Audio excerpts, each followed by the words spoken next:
Stop laughing. Don't tell me you're not laughing because I know you're laughing.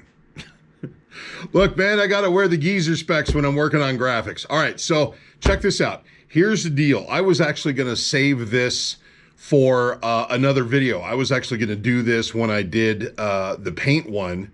I was going to do paint and decals together. However, the reason I'm doing this now by itself is, one, I wanted to make a little shorter video after the last one, and two, this couldn't wait because I've had a number of questions from not only new racers, but some seasoned vets as well on a variety of things. So here we go. All right, so applying decals.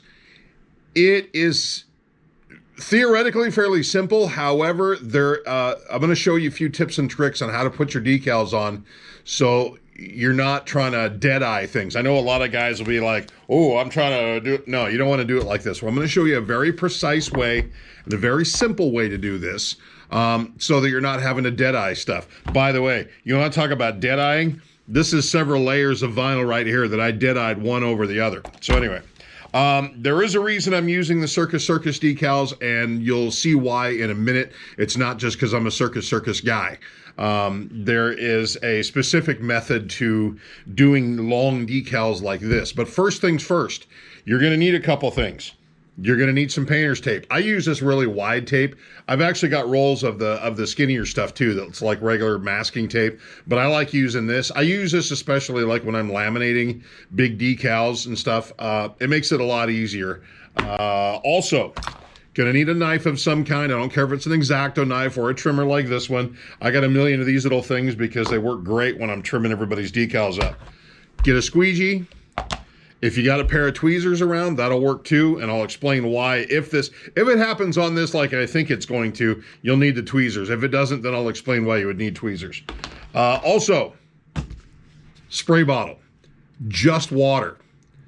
Some of you like to use soapy water. Don't use soapy water, except in certain situations, and I'll explain why in a minute. Okay, so here's the deal. So, theoretical situation, you're going to put deck decals on a Circus. Okay, how do you get these suckers on there, and how do you get them on there accurately so that they're not, kind of cockeyed, not lined up with your paint or whatever. So here's the thing. What you need to do is when you're putting stuff down, I don't care if it's a Circus or a Beacon Plumbing or an old slow motion boat. I don't care what it is. You need reference points to work from, whether it's going to be, say like, okay, so for the Circus, we would use one of two reference points. We would either use, you're going to need one other thing, tape measure. You're going to do one of a couple reference points.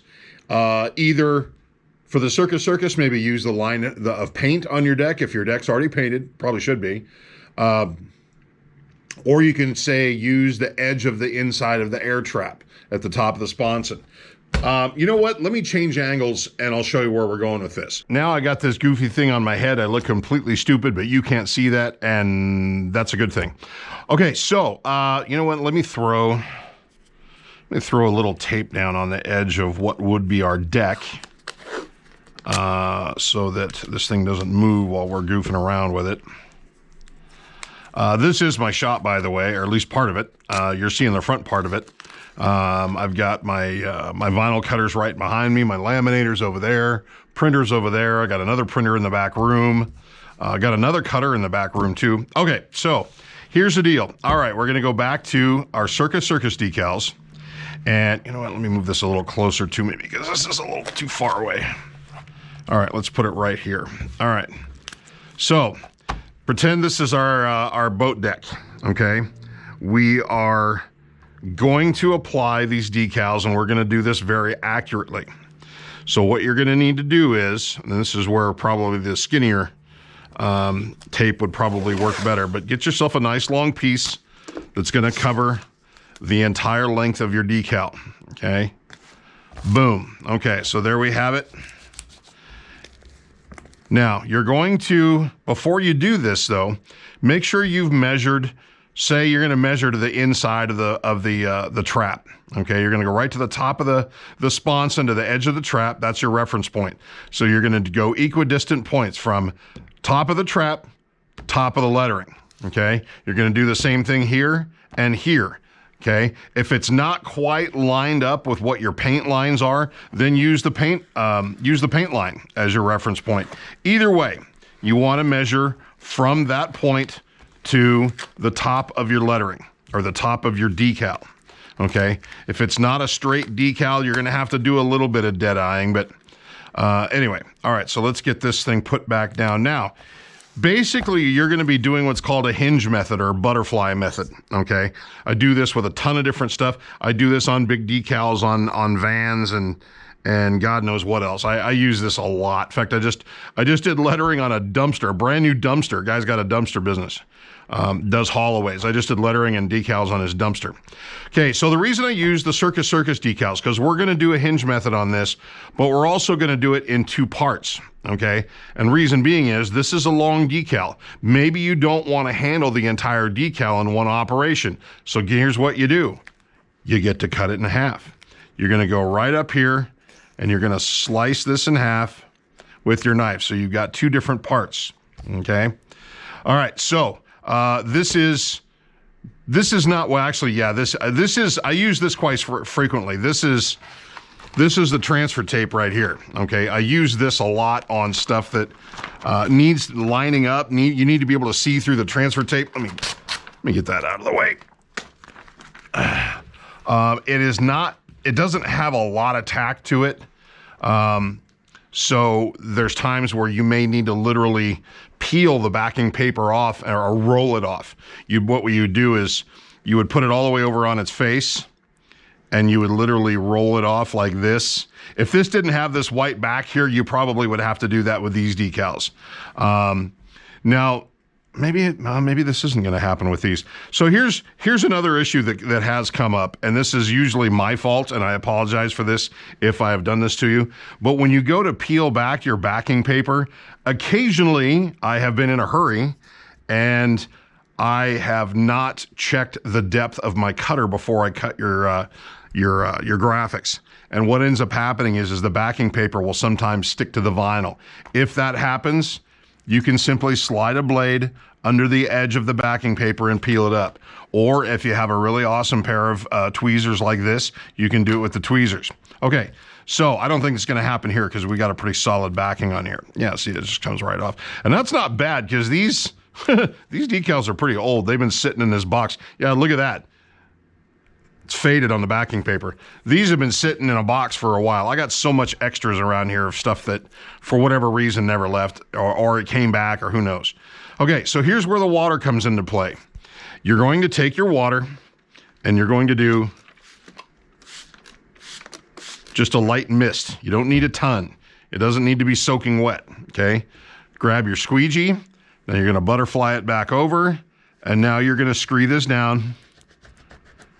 You're gonna scree this down with your squeegee. If you got a wrinkle in your transfer tape there, then it'll usually work itself out. You can go from one side to the other on it, okay? All right, so you're gonna scree that down. We might have to do a little surgery. Well, not surgery, but just a little repositioning here so you can scree these down a little bit better.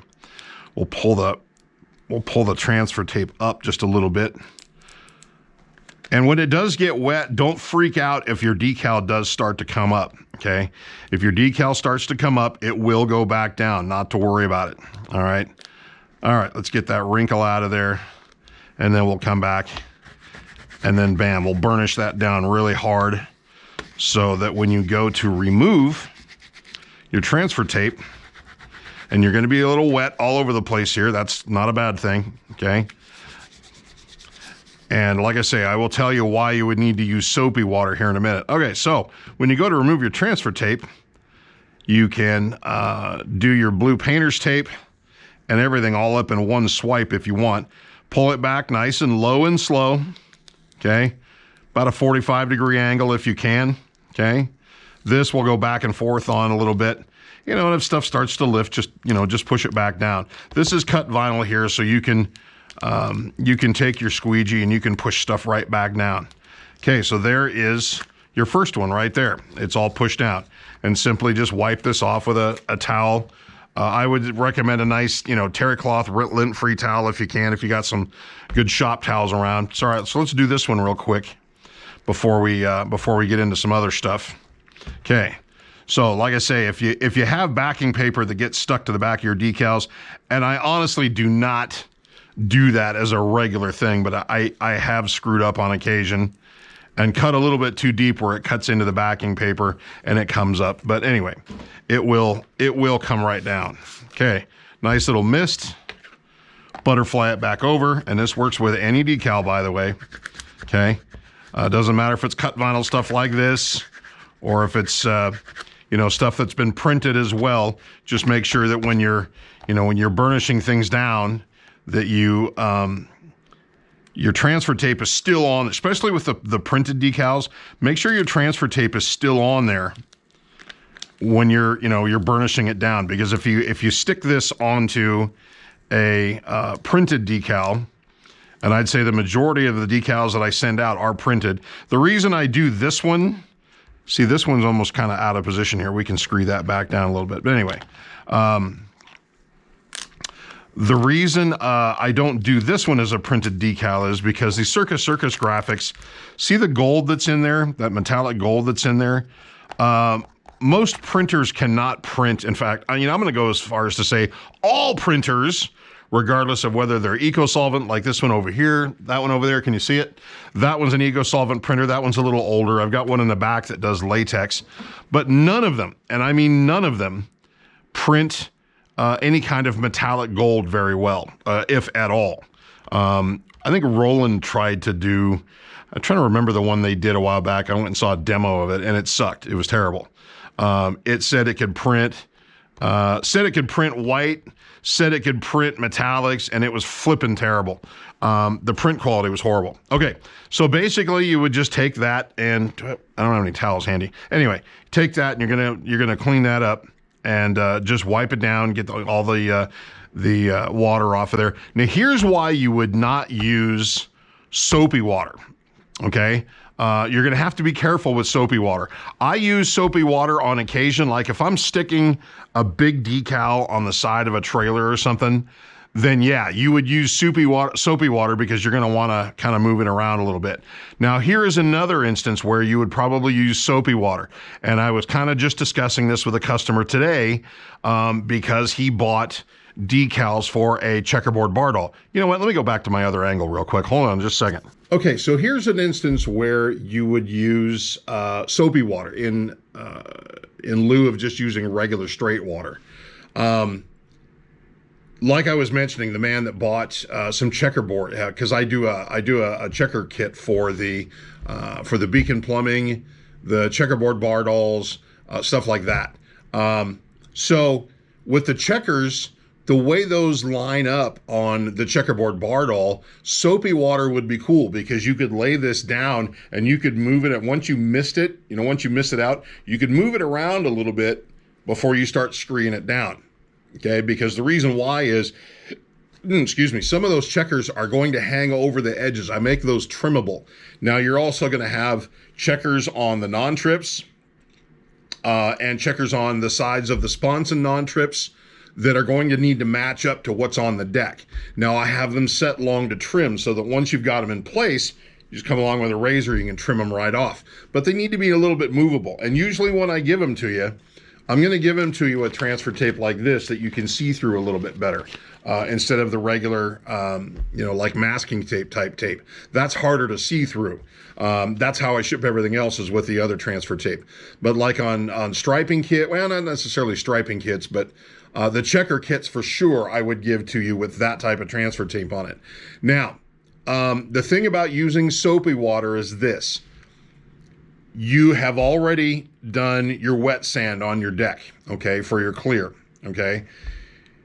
When you use soapy water and you're wiping everything down, be very cognizant of the fact that you could possibly leave soap residue on your deck. So you're going to want to make sure everything is nice and dry, and be very careful when you're wiping around the printed decals because not all of those have laminate on them, okay? The printed decals 9 times out of 10, unless you tell me, like some of the gas guys do, unless you tell me that you want them laminated so you can just slap them on the deck and not have to clear over them. They're coming unlaminated. Okay. So when you're when you're wiping all of that down, be very careful. You know, you get all of the bubbles out of there. You got to go back after you've wiped it down, make sure there's no bubbles in there. If you get any bubbles, just take the corner of a razor blade right at the end of it and just whoosh, there you go. Okay, bubble gone. Scree it back down, and then you're good to go. Okay, so the soap is going to have an adverse effect if you have residue left on your deck when you go to lay down your clear. Now, here's the other thing about clear, and this was a conversation that I had with somebody recently as well. Oh, by the way, the soapy water thing, that was a seasoned racer that asked me about that. And I told him that it would be better if you use just straight water. Unless you're doing something that has to be lined up, just use straight water, okay? Because the water won't affect your clear as much as soapy water will. It still will. You might still get orange peel and some other crappy stuff going on if you don't get all the water off. But you're going to have plenty of time to let that thing dry after you've dabbed it.